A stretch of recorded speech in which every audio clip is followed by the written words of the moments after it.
নমস্কার সুপ্রিয় বন্ধুরা, দেখছেন এই মুহূর্তের আবহাওয়ার গুরুত্বপূর্ণ খবর। আজ 31শে মে শুক্রবার। ধেয়ে আসছে প্রবল ঝড় বৃষ্টি। ঘন্টায় 40 থেকে 50 কিলোমিটার গতিবেগে আসে পড়বে কালবৈশাখী ঝড়। দক্ষিণবঙ্গের বেশ কিছু জেলাতেই ঝোড়ো হওয়ার সঙ্গে ভারী এবং কিছু কিছু জেলায় মাঝারি বৃষ্টির সম্ভাবনা বা সতর্কবার্তা জারি করেছে ইতিমধ্যে আলিপুর আবহাওয়া দপ্তর। কাল রাতে থেকে উত্তরবঙ্গের জেলাগুলোতে শুরু হয়েছিল ঝড় বৃষ্টি। কাল রাতে থেকে যারা ঝড় বৃষ্টি পেয়েছেন তারা অবশ্যই ভিডিও কমেন্ট বক্সে লিখে জানাবেন। যারা যেই জেলা থেকে দেখছেন বা যে রাজ্য থেকে দেখছেন সেখানকার আবহাওয়ার পরিস্থিতি কী আছে অবশ্যই ভিডিওর কমেন্ট বক্সে লিখে জানাবেন। এদিকে পূর্ণিয়া থেকে শুরু করে খড়গপুর পর্যন্ত একটা মেঘ বিস্তৃত হয়েছে, সেখান থেকে ঝড় বৃষ্টি চলছে। বিভিন্ন জেলায় মাঝারি বৃষ্টি, কিছু কিছু জেলায় মানে আইসোলেটেড প্লেস ওভার, সেখানে কিন্তু আপনার ভারী বৃষ্টি চলছে। এদিকে মেহেরপুর, শান্তিপুর, বর্ধমান, আরামবাগ, কোলাঘাট, খড়গপুর, কলকাতা, বীরপাতা, চাকুলিয়া, তারপরে হচ্ছে আপনার জামশেদপুর থেকে শুরু করে বাঁকুড়া, বর্ধমান, পশ্চিম মেদিনীপুর, পূর্ব মেদিনীপুর, চন্দ্রকোনা, এদিকে মন্দারমণি, দীঘা, মানে আপনার উপকূলবর্তী অঞ্চলে কিন্তু এই অঞ্চলটাতে ভারী বৃষ্টি হচ্ছে। জলেশ্বর, কন্টাই, বালাসর পর্যন্ত এই বিস্তৃত হয়েছে। আস্তে আস্তে বৃষ্টিটা কিন্তু দেখুন এইভাবে তৈরি হয়েছিল। সারা রাত কিন্তু এখানে মেঘ ছিলই, তারপরে কিন্তু ভাগলপুরের দিকে একটা মেঘ উপর দিকে উঠে যাচ্ছে। এই মেঘটা কিন্তু নর্থের দিকে একটু পরে এফেক্ট ফেলতে পারে। হয়তো অল্প বৃষ্টি হতে পারে, সেই ভাগলপুরের দেওঘরের মতো না, কিন্তু বৃষ্টিটা কিন্তু বেশি হবে। মোটামুটি উত্তর দিকে বেশি বৃষ্টি হবে। আগামী 5 দিন উত্তরবঙ্গে জেলাগুলোতে ভারী থেকে অতি ভারী বৃষ্টি হবে। এদিকে আসামে কিন্তু বন্যার পরিস্থিতি তৈরি হয়েছে।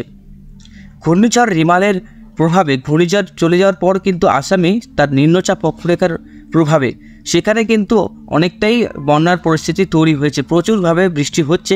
একটা বাংলাদেশ সংলগ্ন অঞ্চলে একটা ঘূর্ণবর্ত তৈরি হচ্ছে এর প্রভাবে। এই দুই প্রভাবেই কিন্তু ঝড় বৃষ্টিগুলো হচ্ছে। এইভাবে কিন্তু এটা পাক বর্ষার বৃষ্টি, এটা কিন্তু বর্ষার বৃষ্টি না সুপ্রিয় বন্ধুরা। আবারও বলে রাখি, 5ই জুন একবারে কিন্তু কেরলে হয়ে আমাদের পশ্চিমবঙ্গে প্রবেশ করবে মৌসুমি বায়ু বা বর্ষা। 2017-তে লাস্ট হয়েছিল, আমরা আইএমডি ট্র্যাক করে জানতে পারি, একটা বিশ্লেষণ করে 2017-তে ঠিক একই দিনে 5ই জুন বর্ষা প্রবেশ করেছিল কেরলে এবং আমাদের পশ্চিমবঙ্গে। আবারও বলে রাখি, 2017-তে 5ই জুন বর্ষা প্রবেশ করেছিল কেরলে এবং আমাদের পশ্চিমবঙ্গে। এর প্রভাবে কিন্তু বৃষ্টিপাত প্রচুর হয়। যেহেতু এই বছর এল নিনো হচ্ছে না, লা নিনা সক্রিয় হচ্ছে, লা নিনার প্রভাবেই বজ্রপাত সহ বৃষ্টিপাত বেশি হয়। প্রচণ্ড প্রভাবে বৃষ্টিপাত হয়। সেটা কোনো বাধা, সমুদ্র থেকে জলীয় বাষ্প আসা, সেই বাধাটা সেটা কিন্তু পায় না। প্রচণ্ড পরিমাণে জলীয় বাষ্প সে সংগ্রহ করতে পারে। এর প্রভাবে বৃষ্টিপাতের পরিমাণটা বেশি থাকে। তো সুপ্রিয় বন্ধুরা, আগামী 5 দিন আবহাওয়া কেমন থাকবে, কলকাতার আবহাওয়া কেমন থাকবে, মালদার আবহাওয়া কেমন থাকবে, শিলিগুড়ির আবহাওয়া, আলিপুরদুয়ারের আবহাওয়া, এদিকে আপনাদের মেহেরপুর, রাজশাহী, ঢাকার আবহাওয়া কেমন থাকবে, সব জেলার আবহাওয়া অবশ্যই জানাবো আপনাদেরকে। ভিডিওটাকে শেষ পর্যন্ত দেখবেন, চ্যানেলটিকে সাবস্ক্রাইব করে রাখবেন, প্রতিনিয়ত আপনার ভিডিওগুলোকে সম্পূর্ণ দেখবেন, তাহলে টোটাল আবহাওয়ার যে তথ্য সেটা আপনারা বুঝতে পারবেন। তো আমরা চলে যাব এই মুহূর্তে বজ্রবিদ্যুৎ মোডে। আমরা স্যাটেলাইট চিত্রতে দেখতে পাচ্ছি প্রবল ঝড় বৃষ্টি শুরু হয়েছে দক্ষিণবঙ্গের বেশ কিছু জেলাতে। সেটা কিন্তু আস্তে আস্তে উত্তর দিনাজপুর, রায়গঞ্জের দিকে বৃষ্টিপাত শুরু হচ্ছে। এদিকে উত্তর দিনাজপুর দিকেও উপরের দিকে যে জেলাগুলো আছে সেখানেও বৃষ্টিপাত শুরু হওয়ার সম্ভাবনা আছে। তো আমরা এই সময় চলে যাব বজ্রবিদ্যুৎ মোডে, সেখানে আমরা দেখব আবহাওয়া কেমন থাকতে পারে আগামীতে। চলুন দেখে নিই। আমরা চলে যাব 31 তারিখ 10টা AM এর পরে। দেখুন, গুয়াহাটি, আসামের দিকে প্রবল ঝড় বৃষ্টি আমরা লক্ষ্য করতে পারছি। বৃষ্টিপাতটা হতে পারে আজ দুপুরের পর থেকে। তারপরে আমরা দেখতে পাচ্ছি 4টার সময় খড়গপুর, দেওঘর এই পাশেই বৃষ্টিপাত আছে। মানে দক্ষিণবঙ্গ বৃষ্টিপাত আমরা দেখতে পাচ্ছি। দক্ষিণবঙ্গের এই সব হচ্ছে ধানবাদ, জামশেদপুর। এটা কিন্তু দেখুন এইখানে আছে বলে এখানে থাকবে না, এটা স্প্রেড করে। এই মেঘটা যে আছে এটা কিন্তু স্প্রেড করে, এটা একদম শান্তিপুর, চন্দননগর পর্যন্ত চলে আসবে। এইখানকার মেঘ যে এখানেই থাকবে সেটা না, এখান থেকে মেঘটা উঠবে, এখানে কিন্তু বৃষ্টিপাতটা প্রথমে শুরু হবে। তার জন্যই আমরা এই বজ্রবিদ্যুৎ মোডে এইভাবে আমরা দেখতে পারি এই 1 ঘন্টা এই সিম্বলটা। এখানকার মেঘ স্প্রেড করে ঠিক নিচের দিকে নামে। ঠিক আছে, আবার বলে রাখি, এই যে মেঘ যেটা আপনারা দেখতে পাচ্ছেন জামশেদপুর, ধানবাদের কাছাকাছি, এটা স্প্রেড করে ঠিক এইভাবে দিকে নামে, এইভাবে নামে, এদিকে নামে। কিছু মেঘ উপর দিকে উঠে যাবে, কিছু মেঘ নিচের দিকে নামবে। এর প্রভাবে কিন্তু চারিদিকে বৃষ্টিপাত হবে। এদিকে 1 তারিখে আমরা উত্তর দিনাজপুর, দক্ষিণ দিনাজপুরের কিছু অংশ, তারপরে রংপুর, ময়মনসিংহ, সিলেট, গোয়ালপাড়া, আলিপুরদুয়ার, কোচবিহারের দিকে আমরা ভারী বৃষ্টি লক্ষ্য করতে পারছি। 2 তারিখেও উত্তর দিনাজপুরে ভারী বৃষ্টি লক্ষ্য করতে পারছি। 3 তারিখে দক্ষিণবঙ্গে বৃষ্টিপাত থাকবে। আস্তে আস্তে মৌসুমিভাবে এগিয়ে আসবে, এর প্রভাবে কিন্তু বর্ষা আরও প্রকোপ হবে। এদিকে 3 তারিখ প্রবল বৃষ্টি থাকছে। 2 তারিখেও দক্ষিণবঙ্গে কিন্তু বৃষ্টি হবে। মালদার দিকে তারপরে এদিকে বহরমপুর এদিকে বৃষ্টিপাত হবে। তারপরে এদিকে 3 তারিখে বাংলাদেশের কলাই, ময়মনসিংহে বৃষ্টিপাত থাকছে। তারপরে আমরা দেখতে পাচ্ছি বৃষ্টিপাতটা নিচের দিকে নামবে, খুলনা, বরিশাল, ঢাকা, সিলেট। তারপরে 1টার সময় আমরা দেখতে পাচ্ছি কলকাতা সহ দক্ষিণবঙ্গের বেশ কিছু জেলাতে ঝড় বৃষ্টি থাকবে 3 তারিখে। তারপরে এদিকে আবারও পশ্চিমের জেলাগুলোতে বর্ধমান, দুর্গাপুর, সিউড়ি, বাঁকুড়া, খড়গপুর, চাকুলিয়া, বীরপাতা 3 তারিখেও বৃষ্টিপাত থাকছে। দক্ষিণবঙ্গে কিন্তু বন্ধুরা দফায় দফায় বৃষ্টি চলবে বিক্ষিপ্তভাবে, সেরকম ভারী বৃষ্টি না হলেও বৃষ্টি কিন্তু হবে। এদিকে বর্ধমানেও কিন্তু একটা ভারী বৃষ্টি লক্ষ্য করতে পারছি। দেখুন, এটা এই মুহূর্তের আবহাওয়ার আপডেট, এটা অবশ্যই পরিবর্তন হতে পারে। পরিবর্তন আসলে এভাবে পরিবর্তন হবে না যে দক্ষিণবঙ্গে বৃষ্টি চলে গেছে, থাকবে, পরিমাণ কম বেশি থাকবে। এদিকে বৃষ্টিপাত 5 তারিখের পর থেকে কিন্তু যখন মৌসুমি বায়ু প্রবেশ করবে, তারপরে কিন্তু উত্তরবঙ্গে না একটা প্রবল একটা বৃষ্টি শুরু হবে এই 5 তারিখের পর থেকে। 5 তারিখের পর থেকে কিন্তু বৃষ্টিপাতের জোরটা বাড়বে। যেহেতু মৌসুমি বায়ু প্রবেশ করে যাচ্ছে, এখানে একটা লো প্রেশার এরিয়া তৈরি হচ্ছে, তো এখান থেকে জলীয় বাষ্প সিধা এখানে এফেক্ট করবে, এই অক্ষরেখা বরাবর একটা এফেক্ট করবে। তাহলে আমরা দেখতে পাচ্ছি উত্তরবঙ্গে বৃষ্টিপাত ভারী রকমেরই আছে। দেখুন, উত্তরবঙ্গে বর্ষার যে বৃষ্টিটা সেটা কিন্তু তৈরি হবে, মৌসুমি বায়ু ঢুকবে। দেখুন, যেটা আপনার কথা ছিল সেই অনুযায়ী কিন্তু আপনার হবে। দেখুন, এটা কিন্তু এই পর্যন্ত আছে, মনে করছেন যে আপনার এই পর্যন্ত আছে, এখানটায় হবে না, এটা এই পর্যন্ত, এই থেকে এই পর্যন্ত কিন্তু চলে আসবে। আমি আপনাদেরকে টোটাল বিশ্লেষণ করে জানাই। দেখুন, এটা হচ্ছে মেঘ, এখান থেকে উঠবে, এত পর্যন্ত বৃষ্টিত হওয়ার সম্ভাবনা দেখাচ্ছে, কিন্তু না, এই মেঘটা কিন্তু টোটালটাই নিতে পারে।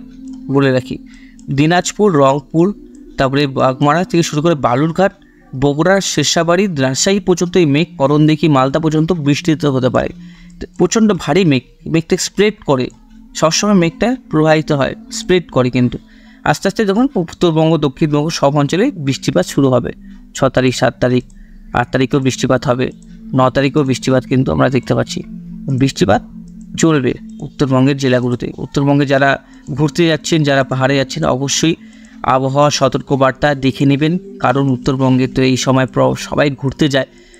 দক্ষিণবঙ্গের দিকে একটু গোমট ভাব, বৃষ্টিপাত হবে। 7 তারিখের পর থেকে আরও বেশি বৃষ্টি বাড়বে। এমনি দফায় দফায় বৃষ্টি চলবে, 31 তারিখের 7 তারিখ পর্যন্ত দফায় দফায় দক্ষিণবঙ্গে বৃষ্টি চলবে। এমন না যে দক্ষিণবঙ্গে বৃষ্টি হবে না, দক্ষিণবঙ্গের সব জায়গায় বৃষ্টি হবে, কম বেশি হবে। উত্তরবঙ্গে এর পরিমাণটা একটু বেশি থাকবে, এটাই হচ্ছে ব্যাপার। তারপরে এদিকে রংপুর, এদিকে টুরা, সিলেটের দিকেও বৃষ্টিপাত আছে। বিভিন্ন জায়গায় বাংলাদেশের বৃষ্টিপাত থাকবে। বাংলাদেশের উত্তর বিভাগের যে অঞ্চলগুলো আছে, রংপুর, টুরা, ময়মনসিংহ, কলাই, রাজশাহী, ময়মনসিংহ, সিলেট, এই অঞ্চলে বৃষ্টিপাতের পরিমাণটা সবসময় বেশি থাকবে। চলুন একবার আমরা দেখে নেব এই মুহূর্তে রেন অ্যানিমেশনটা কী বলছে। রেন অ্যানিমেশন কত মিলিমিটার বৃষ্টি আমরা দেখতে পাচ্ছি। এদিকে আমরা বৃষ্টি দেখতে পাচ্ছি এই অঞ্চলটাতে, দিকে শুরু হচ্ছে। এদিকে আপনার কিষানগঞ্জ, ইসলামপুরের কাছাকাছি বৃষ্টিটা 100 মিলিমিটারের কাছাকাছি। এখানে যা বৃষ্টি, এখানে একই রকমের বৃষ্টি, একটু কম বেশি বৃষ্টি হয়। দেখুন, বৃষ্টিপাতটা কিন্তু 10 দিনে আমরা বৃষ্টিপাতটা দেখতে পাচ্ছি। দেখুন, গোয়ালপাড়া, কোচবিহার, ধুবড়ি, গোয়ালপাড়া, বোকো, গুয়াহাটি, তারপরে সিলেটের দিকে এই অঞ্চলে বৃষ্টিপাতের পরিমাণটা সবথেকে বেশি এই অঞ্চলটাতে। কারণ নিচের দিকে এখন বৃষ্টিপাতের সময় এই পশ্চিমের জেলাগুলোতে মাঝারি থেকে কিছু কিছু জেলায় ভারী বৃষ্টি লক্ষ্য করা যাচ্ছে। দিক থেকে বর্ষা প্রবেশ করবে। আমি আপনাদেরকে বর্ষার যে মেঘটা আপনাদেরকে দেখিয়ে দিই একবার। এই যে বর্ষা কিন্তু এদিক দিয়ে প্রবেশ করবে এইভাবে, এই যে বর্ষা প্রবেশ করবে ঘুরে, ঠিক আছে। বর্ষা কিন্তু এইভাবে প্রবেশ করে মৌসুমি বায়ু, এখান থেকে মেঘ উঠে, এখানকার মেঘ যে ক্লাউডস, এটাই কিন্তু আমাদের এখানে ইনফর্ম করে, এদিকে কিন্তু ঝড় বৃষ্টি ঘটায়। সমুদ্রে কিন্তু একটা জিনিস বলে রাখি বন্ধুরা, সমুদ্রে কিন্তু আর একটা ঘূর্ণিঝড়ের আভাস আমি দেখতে পাচ্ছি। এই ঘূর্ণিঝড়ের নাম হবে আসনা। এই ঘূর্ণিঝড়ের নাম দিয়েছে পাকিস্তান। আমরা কেন বলছি একবার দেখে নিই, চলুন। সবাই বলছে যে নাও হতে পারে, আমার মনে হচ্ছে হতে পারে, কারণ সমুদ্রে যে অ্যাক্টিভিটি দেখতে পাচ্ছি না বন্ধুরা, ঠিক যখন এই পরিস্থিতি তৈরি হয়, সমুদ্রে যখন প্রবল হাওয়া চলে, 100 কাছাকাছি চলে যায় গতিবেগ, তখন গাস্টিং 45-50 কিলোমিটার গতিবেগ চলে গেছে, ঠিক এই জায়গাটায় একটা লো প্রেশার এরিয়া তৈরি হতে পারে, সম্ভাবনা একটা আছে। আমরা গাস্টিং দেখে নিচ্ছি একবার। দেখুন গাস্টিং কিন্তু আমরা দেখতে পাচ্ছি পোর্টবেলের কাছে 73 কিলোমিটার/আওয়ার। জিএফএসে আমরা ইসিএমডব্লিউ দেখুন, জিএফএসও কিন্তু আমরা দেখতে পাচ্ছি একটা ঘূর্ণিঝড় আভাস। এখানে কিন্তু একটা ঘূর্ণিঝড় তৈরি হয়েছে হংগাগায়ের কাছাকাছি, একটা ঘূর্ণিঝড়, ছোটো মোটো ঘূর্ণিঝড় হবে এটা, সেরকম শক্তি অর্জন করতে পারবে না সে, তো সেখানে সার্কেস উইন্ড চলতে পারবে না, যদি এখানে আপনার বাধা আছে, এইদিকেও বাধা আছে। এদিকে জিপিএস মোডও আমরা দেখতে পাচ্ছি ঘন্টায় 66 মিলিমিটার। এক আইকন মোডে আমরা দেখতে পাবো, আইকন মোডে যেহেতু 5 দিনের থাকে, কিন্তু ঠিক একই আমরা দেখতে পাচ্ছি, একটা অ্যাক্টিভিটি আমরা দেখতে পাচ্ছি সমুদ্রে। সেরকম কিন্তু এইভাবেই কিন্তু ঘূর্ণিঝড় তৈরি হয় সমুদ্রে, যখন এইভাবে হাওয়া চলে, লো প্রেশার হয়, তৈরি হয়। বৃষ্টিপাত কিন্তু হওয়ার সম্ভাবনা, ঘূর্ণিঝড় হওয়ার সম্ভাবনা আছে, এমনটা যে নেই, আছে। এই জায়গাটা ঠিক বৃষ্টিপাত হতে পারে, এই যে ঠিক এই জায়গাটা বুঝতে পারছেন আমি কোন জায়গাটা বলছি, এই দেখো এই জায়গাটা, এই দেখো। আপনাদের কী মনে হয় এই জায়গাটা অ্যাক্টিভিটি কিন্তু আমরা দেখতে পাচ্ছি, অ্যাক্টিভিটি কিন্তু প্রবল ঘূর্ণিঝড়ে। তো সুপ্রিয় বন্ধুরা সাবধান থাকবেন, আসতে পারে হচ্ছে আসনা ঘূর্ণিঝড়, এখনও সম্ভাবনা অনেকটাই প্রায় 90% এখন বলছি হতে পারে। তো অবশ্যই চ্যানেলটিকে সাবস্ক্রাইব করে রাখবেন। আমার মনে হচ্ছে ঘূর্ণিঝড়টা হওয়ার সম্ভাবনা আছে, তা আগের থেকে সম্ভাবনা তৈরি থাকুন, আপনারা প্রস্তুতি নেন। কারণ এই যে যখনই এরকম একটা পরিস্থিতি তৈরি হয় বঙ্গোপসাগরে, তাহলে কিন্তু আপনারা ধরে রাখুন একটা অ্যালার্ট সিস্টেম তৈরি হয়ে যায়, ঠিক আছে? বুঝতে পারছেন প্রবল হাওয়া চলছে, এখান থেকে কিন্তু ঘূর্ণিঝড় তৈরি হওয়ার সম্ভাবনা আছে। সাবধান থাকবেন, সতর্ক থাকবেন। সমুদ্রের জলের উপর, টেম্পারেচারের উপরে সব কিছু নির্ভর করবে, আপনারা ব্যবস্থা নিয়ে রাখেন। রেন মিশন আপনাদেরকে দেখালাম, একটু অ্যালার্ট আপনাদের ওয়ার্নিংটা রেখে দিই, কোন কোন জায়গায় ওয়ার্নিং আছে। সেরকম কিন্তু আজকে ওয়ার্নিং আমরা দেখতে পাচ্ছি মালদার কাছাকাছি, ভাগলপুর, দেওঘর দিকে, শিলিগুড়ি, আলিপুরদুয়ারের কাছাকাছি ওয়ার্নিং আছে, কোচবিহার, করণদিঘিতে ওয়ার্নিং আছে। তারপরে লেটার থেকে আমরা দেখি আজকে কিন্তু ঝড় বৃষ্টি হবে, বিক্ষিপ্ত হবে, সব জায়গায় ভারী থেকে অতি ভারী বৃষ্টি তো হবে। অতি ভারী বৃষ্টি আলিপুরদুয়ার, জলপাইগুড়ি, কোচবিহারে হওয়ার সম্ভাবনা আছে। তাছাড়া সব জায়গায় কিন্তু মিডনাইট একটা বৃষ্টি হবে, মাঝারি টাইপের বৃষ্টি আমরা দেখতে পাচ্ছি। তো সুপ্রিয় বন্ধুরা আপনারা সাবধান থাকবেন, সতর্ক থাকবেন। জেলায় জেলায় বিক্ষিপ্তভাবে বৃষ্টি চলবে, সাবধান এবং সতর্ক থাকুন। ধন্যবাদ।